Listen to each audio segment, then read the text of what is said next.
Si paling perdana.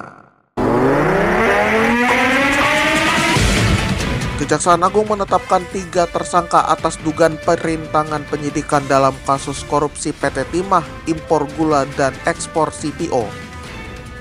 Tersangka terdiri dari 2 advokat, Marcella Santoso dan Junaidi Saibi, serta Tian Bahtiar, Direktur Pemberitaan JAK TV. Mereka diduga melakukan pemufakatan jahat untuk menghalangi proses hukum dalam kasus tersebut yang melanggar pasal 21 Undang-Undang Tindak Pidana Korupsi serta pasal 55 ayat ke-1 KUHP. Dengarkan informasi yang faktual dan terkini lainnya dalam DNP in the Morning.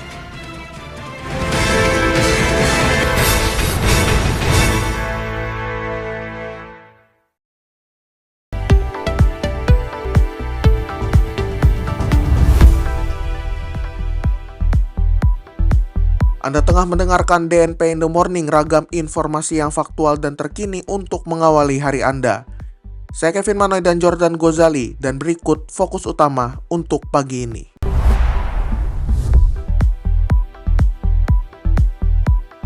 Kejaksaan Agung tetapkan Direktur Pemberitaan JAK TV sebagai tersangka.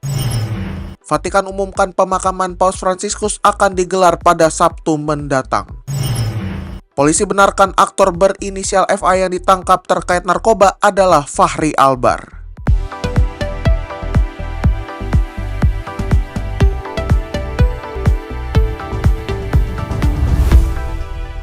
Direktur Pemberitaan JAK TV, Tian Bahtiar, menerima 478 juta rupiah dari advokat Marcella Santoso dan Junaidi Saibi untuk membuat berita dan konten negatif yang menyudutkan Kejaksaan Agung.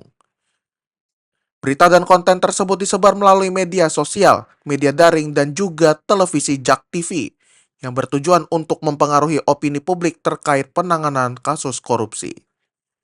Marcella dan Junaidi juga mendanai demonstrasi yang kemudian diliput JAK TV untuk tujuan yang sama. Adapun ketiga tersangka Tian Bahtiar, Marcella Santoso, dan Junaidi Saibi disangkakan melanggar pasal 21 Undang-Undang Nomor 31 Tahun 99 tentang tindak pidana korupsi. Kasus ini berkaitan dengan perintangan proses hukum dalam kasus impor gula, timah, dan ekspor CPO yang melibatkan tersangka Tom Lembong. CV Santoso Sil, perusahaan yang viral karena menahan ijazah karyawannya, akhirnya disegel Pemkot Surabaya. Penyegelan ini dilakukan karena perusahaan tersebut tidak memiliki tanda daftar gudang yang merupakan pelanggaran Permendak RI nomor 90 M/PER/12 tahun 2014.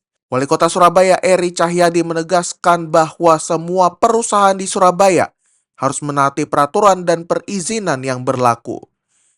Selain tidak memiliki TDG, CV Santoso Sil hanya memiliki SKRK tahun 2012 serta IMB tahun 2013 tanpa NIB dalam sistem OSS. Aktor Fachri Albar kembali ditangkap polisi terkait kasus penyalahgunaan narkoba. Polisi mengkonfirmasi penangkapan tersebut setelah sebelumnya hanya menginisialkan pelaku dengan inisial FA. Penangkapan dilakukan di kediaman Fachri Albar pada Minggu 20 April 2025 lalu. Adapun ini bukanlah penangkapan yang pertama bagi Fachri Albar. Sebelumnya ia pernah dihukum rehabilitasi atas kasus serupa tahun 2018. Informasi yang faktual dan terkini lainnya akan hadir bersama Jordan Gozali. Utusan Khusus Presiden Bidang Perubahan Iklim Hasim Joyo Hadikusumo memberikan respon singkat terkait pembatalan investasi LG senilai 130 triliun rupiah atau setara 11 triliun won di Indonesia untuk proyek rantai pasok baterai kendaraan listrik, dengan mengatakan bahwa hal tersebut diserahkan kepada Tuhan. LG Energy Solution bersama konsorsiumnya menyatakan telah menarik diri dari proyek tersebut karena mempertimbangkan kondisi pasar dan lingkungan investasi. Meskipun mereka akan melanjutkan bisnis lain di Indonesia seperti pabrik baterai bersama Hyundai. Konsorsium LG telah berdiskusi dengan pemerintah Indonesia sebelum mengambil keputusan, tetapi tidak merincikan detail pembicaraan tersebut.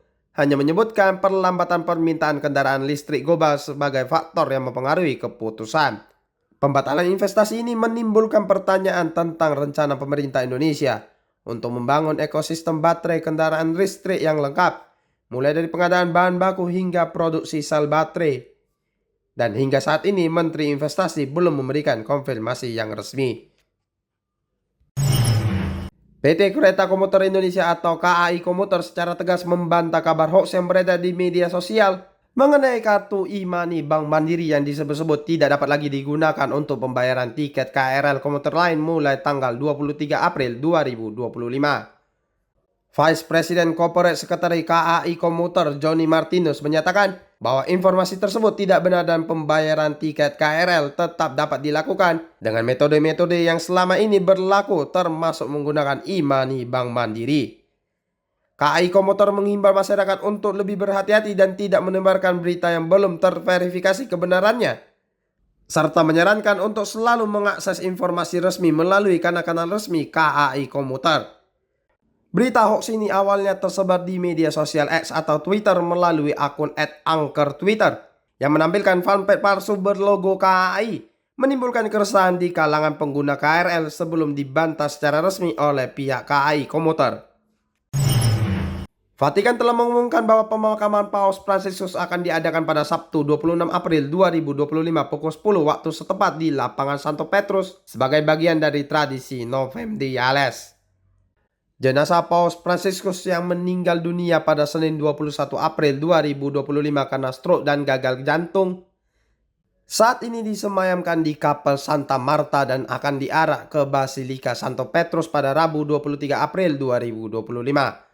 Selama 3 hari sebelum pemakaman, publik akan diberikan kesempatan untuk memberikan penghormatan terakhir kepada Paus Fransiskus di Basilika Santo Petrus. Misa pemakaman akan dipimpin oleh Kardinal Giovanni Battista Re dan akan dihadiri oleh para pemimpin gereja dari seluruh dunia termasuk patriark, kardinal, uskup agung, uskup dan imam. Sesuai wasiatnya, Paus Fransiskus akan dimakamkan secara sederhana di Basilika Santa Maria Maggiore dengan makam tanpa hiasan dan hanya bertuliskan Fransiskus. Berbeda dengan makam para paus sebelumnya yang berada di ruang bawah tanah Basilika Santo Petrus.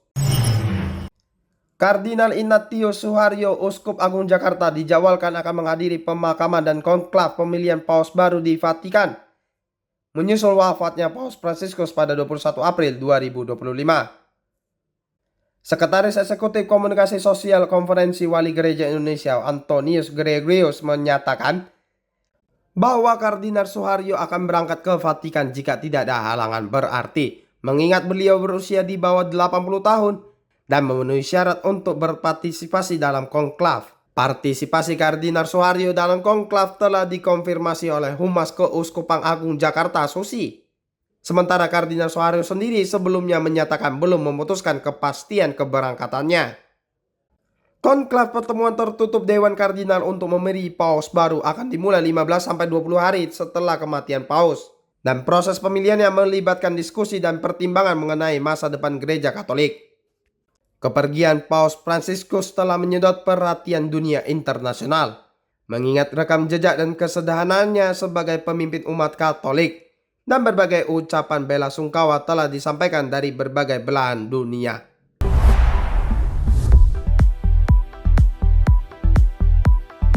Itulah berita-berita yang faktual dan terkini yang dapat kami antarkan dalam DNP in the Morning untuk edisi 23 April 2025. Mewakili kerabat kerja yang bertugas, saya Kevin Manoy dan Jordan Gozali pamit undur diri. DNP Integrated News, lebih informatif, lebih terinformasi. Selamat pagi dan sampai jumpa.